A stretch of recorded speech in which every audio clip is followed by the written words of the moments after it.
మీకోసం తెచ్చింది necklace Mela flat 9.99 VA తో నవంబర్ 29 నుండి డిసెంబర్ 7 వరకు హిల్స్ బ్రాంచ్ త్వరలో ప్రారంభం. గురుగారు నమస్కారం. గురుగారు శ్రీమాత్రే నమః. గురుగారు 2026వ సంవత్సరం 12 రాసుల వారి రాశి ఫలాలు ఎలా ఉండబోతున్నాయి గురుగారు? చూసుకుంటే కనుక 2025వ సంవత్సరం అంతా కొందరు చేదు అనుభవాలే ఉన్నాయి, ఇలా ఇబ్బందులు ఉన్నాయని ఎక్కువగా విన్నాం గురుగారు. మరి 2026 ఎలా ఉండబోతున్నాయి తెలియజేస్తారా గురుగారు? శ్రీ గురుభ్యో నమః. శ్రీమాత్రే నమః. సందర్శనం వితనుతే పితృదేవనృణాం మాసాబ్దవాసరదళైరతవోర్ధ్వగం యత్ సవ్యం క్వచిదుపైత్యపసవ్యమేకం జ్యోతిఃపరం దిశతు వత్స్వమితాం శ్రియం నః. అచింత్యావ్యక్తరూపాయ నిర్గుణాయ గుణాత్మనే సమస్త జగదాధారమూర్తయే బ్రహ్మణే నమః. శ్రీమాత్రే. మనమందరం కూడా కాలం అనేటువంటి చక్రంలో ప్రయాణం చేస్తున్నాం. అవును గురు. సో జననము మరణము, జననము మరణం, జీవితం, ఇవి కాలచక్రంలో నడుస్తూనే ఉంటాయి. ఇప్పుడు ప్రతి ఒక్క మనిషి ఎవరి పుట్టుకైనా సరే కర్మానుసారంగానే వాళ్ళ జీవితం ముందుకెళ్తుంది. ఇది జ్యోతిష్ శాస్త్రం నమ్ముతుంది. కర్మ సిద్ధాంతాన్ని నమ్మడం వల్లనే ఇప్పటి వరకు, అంటే కొన్ని కోట్ల సంవత్సరాల క్రితం రాసిన పుస్తకాలు, జ్యోతిష్ శాస్త్ర గ్రంథాలు ఇప్పటికీ అందరికీ అవైలబుల్లో ఉన్నాయి. భారతీయులు కాదు, ఆల్మోస్ట్ ప్రపంచవ్యాప్తంగా అందరూ కూడా జ్యోతిష్యాన్ని నమ్ముతారు. Beyond the religion, beyond the region. ఎందుకోసం అంటే నా దగ్గరికి అన్ని మతాల వాళ్ళు వస్తారు, అన్ని దేశాల వాళ్ళు వస్తారు, అందరూ అడుగుతారు జ్యోతిష్యం. జ్యోతిష్యం అనేది ఏంటంటే ఇండివిజువల్ కర్మ ఫలితం. అందుకే మనకి ప్రశ్న మార్గం అనే గ్రంథంలో ఏం చెప్తారు అంటే, పూర్వజన్మ కృతం కర్మ శుభం వా యది వా శుభం తస్య కర్మణ పంక్తిం గ్రహాః సూచయంతీహ జన్మని. అంటే పూర్వజన్మలో చేసినటువంటి కర్మల ఫలితమే మనకి ఈ జన్మలో జ్యోతిష్ శాస్త్ర రూపంలో మనకి గ్రహాలు సూచిస్తాయి. అది ఒకటి బాగా గుర్తుపెట్టుకోండి. ఇప్పుడు మీరు అడిగింది ఏంటి అంటే 2026 రాశి ఫలాలు మీరు అడుగుతున్నారు. ఫస్ట్ థింగ్ ఏంటంటే, రాశి ఫలాలు అనేసరికి చాలా మంది ఏంటంటే వాళ్ళ యొక్క నామ నక్షత్రం మీదనే వాళ్ళు రాశి ఫలాలు చూసుకుంటారు. అది ముమ్మాటికి పొరపాటు. మీ పేరును బట్టి మీరు రాశి ఫలాలు చూసుకుంటే మీరు పప్పులో కాలేసినట్టే. సర్వసాధారణంగా రాశి ఫలాలు జనరల్ ప్రెడిక్షన్, అంటే అందరికీ సర్వసాధారణంగా ప్రెడిక్షన్ ఉంటాయి. అంటే ఈ రాశిలో పుట్టినటువంటి వారికి వాళ్ళకి ఆ ప్రెడిక్షన్ అప్ టు, నా వరకు అయితే 80% యాప్ట్ ఉంటాయి. 80% అయితే పక్కా ఉంటాయి యాప్ట్.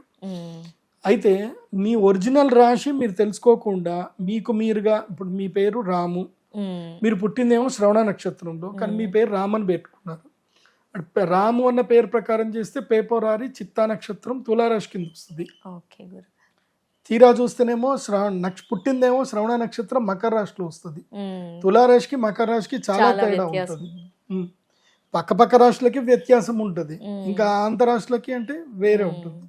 సో నువ్వు తులారాశి గురించి చూసుకుంటూ ఉండి గురుగారు చెప్పింది కరెక్ట్ కాదు, ఆయన చెప్పిన ఏవి నాకు సరిగ్గా లేవు అనుకుంటే అది నీ పొరపాటు. బికాస్ నేను ఏదైతే చెప్తున్నానో భగవంతుడు ఇచ్చినటువంటి జ్ఞానము, అమ్మవారి ఇచ్చినటువంటి శక్తి, నేను చదివినటువంటి గ్రంథాల్లో ఏవైతే చెప్పబడినాయో వాటిని నేను ఆధునీకరించి మోడర్న్ వేలో మీకు ఏం చేస్తే బాగుంటుంది, ఎలా వెళితే బాగుంటుంది అనేది నేను చెప్పడం జరుగుతుంది. మీరు తెలుగు రాష్ట్రాల్లో రాశి ఫలాలు చూస్తే అందరూ చెప్పే రాశి ఫలాలకి నేను చెప్పే రాశి ఫలాలకి డిఫరెన్స్ ఉంటుంది. నేనేం చేస్తాను అంటే నేను గైడ్ లైన్స్ ఇస్తాను. ఈ టైం బాగాలేదు, ఈ పని చేయండి అని చెప్తాను. చాలా మంది ఏంటంటే కుటుంబ సమస్యలు వస్తాయి, భార్యాభర్తల మధ్యన విరోధాలు వస్తాయి, అఖండ ధనలాభం వస్తుంది, కోటీశ్వర్లు అయిపోతారు, ఇవన్నీ చెప్తారు. ఇవన్నీ statements, not guide lines. Statements ఇవ్వడం వేరు, గైడ్ లైన్స్ ఇవ్వడం వేరు. I'm here to guide you in a proper way. నేను మీకు ఒక మంచి ప్రాపర్ వేలో గైడ్ చేసి మీ లైఫ్లో ఏ విధంగా ఏం చేస్తే ముందుకెళ్తారు బాగుంటుంది. బికాస్ రాశి ఫలాలు గ్రహాల యొక్క స్థితులు చూసుకొని మనం తెలుసుకోవాలి ఆ విషయం. ఏం చేయాలి అనేది గురువు ఏమైనా చెప్తే వాటి ద్వారా ముందుకెళ్ళాలి. అదొకటి. మీకు మీ ఒరిజినల్ డేట్ ఆఫ్ బర్త్ ఉండాలి తప్పకుండా. నా రాశి ఫలాలు చూస్తున్నారు అంటే మీ యొక్క జన్మ నక్షత్రం, జన్మరాశి మీకు పక్కా తెలిసి ఉండాలి. ఒకవేళ మీకు తెలియదు అనుకోండి, నా వెబ్సైట్లోకి రండి, pradeepjoshi.com వెబ్సైట్లోకి రండి. అక్కడ జాతక హోరోస్కోప్ PDF అని ఉంటుంది. అక్కడ క్లిక్ చేస్తే మీ పేరు, మీ date of birth, time, place నీట్గా ఎంటర్ చేసి మీరు పేమెంట్ సెలెక్ట్ చేసుకుంటే మీకు ఒక 48 గంటల్లో లేదా ఆల్మోస్ట్ వారం రోజుల్లో అయినా సరే మీకు మీ ఈమెయిల్కి ఒక పీడిఎఫ్ వస్తుంది. ఓకే గురు. అందులో 3వ పేజ్లో మీ యొక్క జన్మ నక్షత్రం ఏంటి, మీ జన్మ రాశి ఏమిటి, అదేవిధంగా ఈ సంవత్సరం అంతా ఎలా ఉండబోతుంది, డేట్ టు డేట్ ఉంటుంది. Day to day. అంటే ఒక 1 వీక్ అంటే ఈ గ్రహం మారుతుంది. ఇప్పుడు శాస్త్ర ప్రకారంగా ఫలితాల్లో, రాశి ఫలితాల్లో మేజర్ ఇంపాక్ట్ ఇచ్చేటువంటి గ్రహాలు అన్నీ ఉంటాయి. అందులో మేజర్గా ఏంటంటే గురుగ్రహము, శనిగ్రహం. గురు శని గ్రహాలు ఇవి మనం ఫస్ట్ బాగా తెలుసుకోవాలి. రాశి ఫలాల్లో ప్రతి సంవత్సరానికి రాశి ఫలాలు మారుతూ ఉంటాయి. దేని వల్ల కాంటే గురుగ్రహం వల్ల మారుతూ ఉంటాయి. మనకున్నటువంటి ఈ యొక్క 9 గ్రహాలు ఒక్కొక్క గ్రహానికి ఒక డ్యూరేషన్ ఆఫ్ పీరియడ్ ఉంటుంది. ఒక్కొక్క రాశిలో ఒక్కొక్క గ్రహము ఎంతవరకు సమయం ఉండాలో దాన్ని బట్టి వాళ్ళకి గోచార ఫలితం అనేది ఉంటుంది. వీటిని గోచారము అంటారు. ఫస్ట్ మీది ఇది రాశి ఫలాలు అంటే ఎందుకు చెప్తున్నారు, ఎలా చెప్తున్నారు అనేది మీరు తెలుసుకోకుండా మాత్రం చూస్తే నిరర్థకం. మొదలు బేసిక్ నాలెడ్జ్ తెలుసుకోండి. ఎందుకోసం అంటే ఫలానా గురూజీ చెప్పారు యాప్ట్గా ఉంది అని అంటే దాని వెనక ఏంది అనేది కూడా మీరు తెలుసుకోవాలి. తెలుసుకుంటే మీకు మంచిది. లేకపోతే ఎవరు చెప్పినా మీరు విన్నారే అనుకోండి, ఇంకేముంటుంది దాంట్లో, గొప్పతనం ఏముంటుంది. ఇప్పుడు మీరు చైనా లాంటి దేశంకి వెళ్ళండి, అక్కడికి చైనా కానీ అమెరికా కానీ ఏ దేశమైనా వెళ్ళండి, అక్కడ టీచర్ అవ్వాలి అని అంటే ఒక ఎగ్జామ్ రాయాలి. అక్కడ వాళ్ళు మెడికల్ ప్రాక్టీస్ చేయాలంటే ఒక ఎగ్జామ్ రాయాలి. సో ఏది పడితే వాళ్ళు చేయడానికి లేదు. దేని మీద వాళ్ళు వీడియోలు చేసినా ఏది చేసినా వాళ్ళకి అథెంటికేషన్ ఉంటేనే వాళ్ళకి వీడియో అలో చేస్తారు. మన దేశంలో అట్లా లేదు. ఎవరైనా సరే కుర్తా వేసుకోవచ్చు, 4 మాలలు వేసుకొని దన ఒక 4 పుస్తకాలు చదువుకొని చెప్పేయచ్చు. అది కాదు. So authentication is most important. మీకు శాస్త్రం మీద అథెంటికేషన్ ఉండాలి. ఏ నక్షత్రం, చంద్రుడు ఏ నక్షత్రంలో ఎన్ని రోజులు ఉంటాడు, ఎన్ని గంటలు ఉంటాడు, సూర్యుడు ఎన్ని రోజులు ఉంటాడు తెలుసుకోవాలి. మొట్టమొదటిగా ఇవి తెలుసుకోండి. మనకి గ్రహాలలో 9 గ్రహాలు. అందులో ప్రధానంగా ఎక్కువ టైం తీసుకొని ట్రావెల్ చేసేటువంటి గ్రహం ఏంది అంటే శనిగ్రహం. శనిగ్రహం ఏంది, 2.5 సంవత్సరాలు ట్రావెల్ చేస్తాడు. ఒక్క రాశిలో 2.5 సంవత్సరాలు ఉంటాడు. మొట్టమొదలు మీరు ఇది కూడా తెలుసుకోవాలి, రాశి అంటే ఏమిటి. మామూలుగా శూన్యముని మనం ఏం చేస్తామంటే సర్కిల్ని 360 డిగ్రీస్ తోటి చూస్తాం సర్వసాధారణంగా. అది మనకి ఆర్యభట్టుడు వాళ్ళు నేర్పించారు. మనకి సున్నాని కనుగొన్నదే ఆర్యభట్టుడు. సూర్య సిద్ధాంతంలో మనము శూన్యాన్ని లేదా ఒక సర్కిల్ని 360 డిగ్రీ తోటి చూడాలి అని మనకి సూర్య సిద్ధాంతం అనే గ్రంథంలో చెప్పారు. అదే ఇప్పుడు మోడర్న్ మ్యాథమెటిక్స్లో కానీ ఫిజిక్స్లో కానీ ఫార్ములాస్లో అదే వాడుతున్నారు. కాబట్టి 360 డిగ్రీస్ అనేటివి తీసుకుంటాం. 360 డిగ్రీలని 12 భాగాలు చేస్తారు. అంటే మనము భూమి మీద ఉన్నాము, మన భూమి చుట్టూ ఉండేటువంటి ఆకాశం మొత్తం కూడా 360 డిగ్రీస్ కింద చూస్తాం. చూస్తే కనుక ఆ 360 డిగ్రీలని 12 భాగాలు చేస్తే ఒక్కొక్క భాగము 30 డిగ్రీలు వస్తుంది. ఆయా 30 డిగ్రీల ప్రాంతంలో ఏవైతే నక్షత్రాలు మనకి కనిపిస్తాయో ఆ నక్షత్రాలని మనము ఆ యొక్క రాశి నక్షత్రాలుగా మనం భావిస్తాం.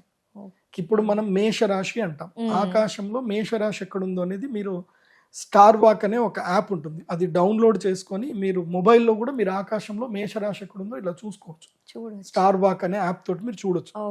మీరు లైవ్ గా మీరు ఆకాశంలో 12 రాశుల్ని కూడా మీరు చూడొచ్చు. యాప్ పేరు ఏంటంటే star walk. Okay, app download చేసుకుంటే మీరు మీ మొబైల్లోనే మీరు ఆకాశంలో ఎక్కడ ఇది పెట్టినా అది మీకు చక్కగా చూపిస్తుంది. ఓకే, అన్ని రాశులు కనిపిస్తాయి. అన్ని రాశులు కనిపిస్తాయి. తర్వాత ఈ మోడర్న్ మెథడ్ లో వాళ్ళు ఏదో ఓరియన్ అంటారు, లేదంటే ఇంకా ఏవో ఆరోగ్యాన్ అంటారు, ఏమో వెరైటీ పేర్లు పెట్టుకుంటారు ఇంగ్లీష్ వాళ్ళు, అవి కూడా కనిపిస్తాయి. అంటే ఆకాశంలో నక్షత్రాలన్నీ కూడా కలిసి ఒక రూపంగా ఏర్పడితే అది రాశి. సో మేష రాశి. సో నేను ఒక సపరేట్ వీడియో చేసిస్తాను. ఒక్కొక్క నక్షత్రంలో ఎన్ని నక్షత్రాలు ఉంటాయి, ఆ నక్షత్రం యొక్క రూపం ఏమిటి అనేది మీకు ఒక సపరేట్ వీడియో కూడా చెప్తాను. అది మీకు నాలెడ్జ్ పరంగా అందరికి కూడా ఉపయోగపడుతుంది.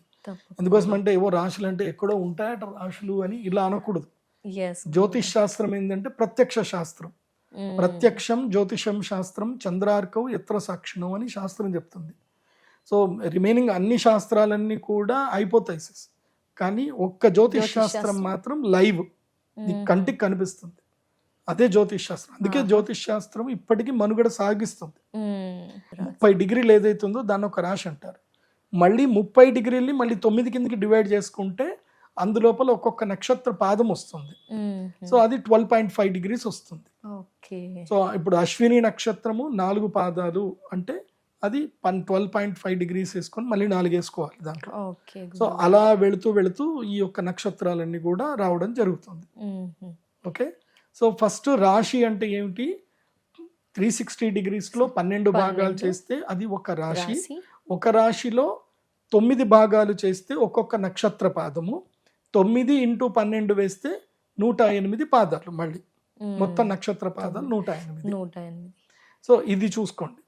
దీని తర్వాత మనం తెలుసుకోవాల్సింది ఏమిటి, మొట్టమొదటిగా ఈ సంవత్సరము మనకి ఏ గ్రహము ఎక్కడ ఉంది అనే పొజిషన్ తెలుసుకోవాలి. పొజిషన్ తెలుసుకోవాలి. ఇప్పుడు కొంతమంది మా గొప్పవాళ్ళు పండితులు కొంతమంది నన్ను తిడతారు కూడా, ఒరే నువ్వేంట్రా రాశి ఫలాలు మొదలే చెప్పేస్తున్నావు, ఇది ఇంగ్లీష్ సంవత్సరం రా, మనది కాదురా, మనం ఉగాదికి చెప్పాలిరా అని గురువుగారు చెప్తున్నారు. అవును గురువుగారు. నేను అలాంటి వాళ్ళకు కూడా చెప్పేది ఏంటంటే, మీరందరూ గొప్పవాళ్లే, నీకు ఎవరిని కాదని చెప్పను, మనం సనాతన ధర్మ ప్రకారం ఉగాది రాశి ఫలాలు చెప్పుకోవాల్సిందే. కానీ మీరు ఇది కూడా తెలుసుకోవాలి, మనకి బార్హస్పత్య నామ సంవత్సరం కూడా ఉంటుంది.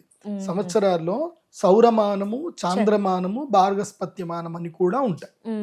సో సౌరమానం అంటే ఏమిటి అంటే సూర్యుడు ఎలాగైతే మారుతాడు, సూర్యుడు మేషరాశిలో ఎంటర్ అయ్యి మళ్ళీ మేషరాశిలోకి ఎంటర్ అయ్యేంత వరకు దాన్ని సౌరమానం అంటారు. ఈ సౌరమానాన్ని ఎవరు పాటిస్తారు అంటే కేరళ వాళ్ళు, తమిళనాడు వాళ్ళు పాటిస్తారు. చాంద్రమానం ఎవరు పాటిస్తారు అంటే మహారాష్ట్ర, తెలంగాణ, ఆంధ్రప్రదేశ్, కర్ణాటక ఈ ప్రాంతాల వాళ్ళందరూ కూడా, ఆ మధ్యప్రదేశ్ ఆల్మోస్ట్ గుజరాత్ ఇవన్నీ కూడా వాళ్ళ వరకు అందరు కూడా మనం చాంద్రమానమే పాటిస్తాం. ఇక మనం కొంచెం పైకి వెళ్తే ఏది వెస్ట్ బెంగాల్ వైపు, బెంగాల్ ప్రాంతంకి, ఢిల్లీ ప్రాంతానికి వెళితే వాళ్ళు బార్హస్పత్యమానాన్ని ఎక్కువ పాటిస్తారు. బార్హస్పత్యమానం అంటే ఏంటంటే గురుగ్రహము ఒక రాశిలో ఎంటర్ అయ్యి ఆ రాశిలో మొత్తం కూడా ఉండి మళ్ళీ తిరిగి ఇంకొక రాశి లోపలికి పూర్తిగా ప్రవేశించడం, నాట్ టు రెట్రోగేట్, మళ్ళీ రెట్రోగేట్ గా ఇంకో రాశికి రాకుండా స్ట్రైట్ గా ఇంకొక రాశి లోపలికి ఎంటర్ అవ్వడం ఏదైతే ఉంటుందో దాన్ని వాళ్ళు బార్హస్పత్యమానం అని తీసుకుంటారు. ఇప్పుడు ఏం జరిగింది అని అంటే డిసెంబర్ 5వ తారీఖు నుంచి మనకి బార్హస్పత్యమానం ఫుల్ గా స్టార్ట్ అవుతుంది. డిసెంబర్ 5, 2025 సంవత్సరంకి ఏమవుతుంది, గురుగ్రహము తన యొక్క వక్రత్వ త్యాగాన్ని వదిలేసి, గ్రహం ఏంటంటే గనక స్ట్రైట్ గా వెళ్ళడం, ఫాస్ట్ ఫార్వర్డ్ గా వెళ్తుంది, దాన్ని అతిచారము అంటారు. మళ్ళీ రెట్రోగేట్, మళ్ళీ వెనక్కి రాశి లోపలికి రావడం ఉంటుంది, దాన్ని ఏమంటారు అంటే వక్రము అంటారు. ఇప్పుడు గురుగ్రహము వక్రం అంటే వెనక్కి ట్రావెల్ చేసి స్టేబుల్ అయిపోతాడు. ఎక్కడ, మిథున రాశిలో స్టేబుల్ అవుతాడు.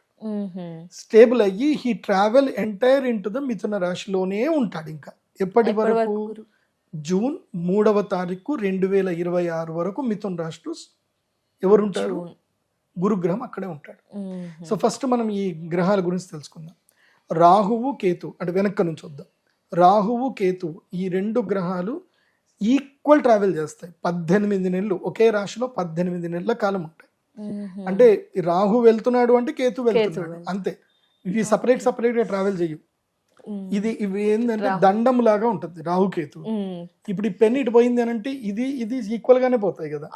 సో సేమ్ అంతే, రాహుకేతువులు సేమ్ ఇంతే ఉంటాయి. ఎప్పుడు కూడా రాహుకేతువులు మారరు, ఎదురుగానే ఉంటారు. ఎప్పుడు 180 డిగ్రీస్ ఆపోజిట్ లో ఉంటారు. దీన్ని ఏమంటారు అంటే గనక జ్యోతిష్ శాస్త్రంలో సంపాత స్థానము అని అంటారు. ఇది బాగా గుర్తుపెట్టుకోండి. నేను ఏదన్నా కొంచెం నాలెడ్జ్ వైజ్ గా చెప్తాను, నోటికి వచ్చినట్టు చెప్పాను, ఇది అర్థం చేసుకోవాలి తప్పకుండా. ఓకే.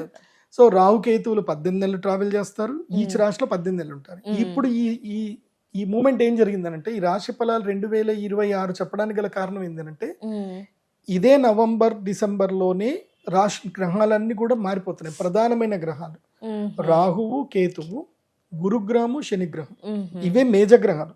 ఎక్కువ టైం డ్యూరేషన్ తీసుకునేవి ఇవే 4 గ్రహాలు. శనిగ్రహం ఏమో 2.5 సంవత్సరాలు ఒకే రాశిలో ఉంటాడు. గురుగ్రహం ఏమో 12 నెలలు ఒక రాశిలో ఉంటాడు. అట్లా రాహుకేతువులు ఏంటంటే 18 నెలలు ఒకే రాశిలో ఉంటారు. కాబట్టి మేజర్ 4 గ్రహాలు మారుతున్నది ఇదే కాలం. కాబట్టి మనం 2026 సంవత్సరానికి రాశి ఫలాలు చెప్పుకోవచ్చు. ఇది ఒక్క ఏడాది అంటారా సార్? నెక్స్ట్ అలా మళ్ళీ మారుతాయి. ఎప్పటికప్పుడు గ్రహాలు మారుతానే ఉంటాయి. సో ఇప్పుడు ఇది 2026లోనే మనం రాశి ఫలాలు చెప్పుకోవడంలో చాలా ఇంపార్టెన్స్ ఉంది అనేది మనం ఇక్కడ అర్థం చేసుకోవాలి. ఎస్ గురుగారు. ఎందుకోసం అంటే గ్రహాలు ఏవేవి ఎక్కడున్నాయని పొజిషన్ మనం తెలుసుకోవాలి. ఫస్ట్ డిసెంబర్ 5వ తారీఖు 2025 రోజున ఆ రోజుటికి గ్రహస్థితి ఏముంది, డిసెంబర్ 6వ తారీఖు కింద లెక్క వేసుకుందాం. ఆ రోజు గ్రహస్థితి ఏదైతే ఉందో ఆ గ్రహస్థితిలో ఉండేటువంటి మేజర్ 4 గ్రహాలు జూన్ 3వ తారీఖు వరకు ఆ గ్రహాలన్నీ కూడా అలాగే ఉంటాయి, ఏ మార్పు ఉంటుంది. జూన్ 3.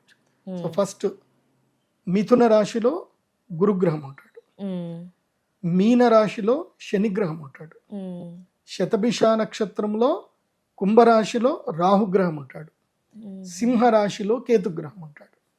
ఈ 4 గ్రహాలు 2026 మొత్తం కూడా ఇట్లాగే ఉంటాయి. ఒక్క గురుగ్రహము జూన్ 3వ తారీఖు తర్వాత గురువు కర్కాటక రాశి లోపలికి ఎంటర్ అవుతాడు జూన్ 3 తర్వాత. కాబట్టి ఇప్పుడు నేను చెప్పే రాశి ఫలాలు ఏంటంటే 2026 డిసెంబర్ 5వ తారీఖు 2025 నుంచి మొదలయ్యి జూన్ 3వ తారీఖు 2026 వరకు ఈ రాశి ఫలాలు వర్తిస్తాయి. గుర్తుపెట్టుకోండి. మళ్ళీ జూన్ 3వ తారీఖు తర్వాత మళ్ళీ మొత్తం స్ట్రాటజీ మారుతుంది. మళ్ళీ అప్పుడు ఇంకొక రాశి ఫలాలు చేస్తాను. అప్పుడు అది కూడా 2026, కాకపోతే హాఫ్ ఆఫ్ ద 2026 ఒక వేరియేషన్ ఉంటుంది, మళ్ళీ 2026 హాఫ్ ఆఫ్ ద వేరియేషన్ వేరే ఉంటుంది. అప్పటి వరకు ఇప్పుడు స్టార్ట్ అయిపోతుంది, ఇవే రాశి ఫలాలు మారుతాయి. సో ఇది బాగా గుర్తుపెట్టుకొని మీ జన్మ నక్షత్రం ఏందో తెలుసుకొని ఇక మీరు 2026 రాశి ఫలాలు చూడండి.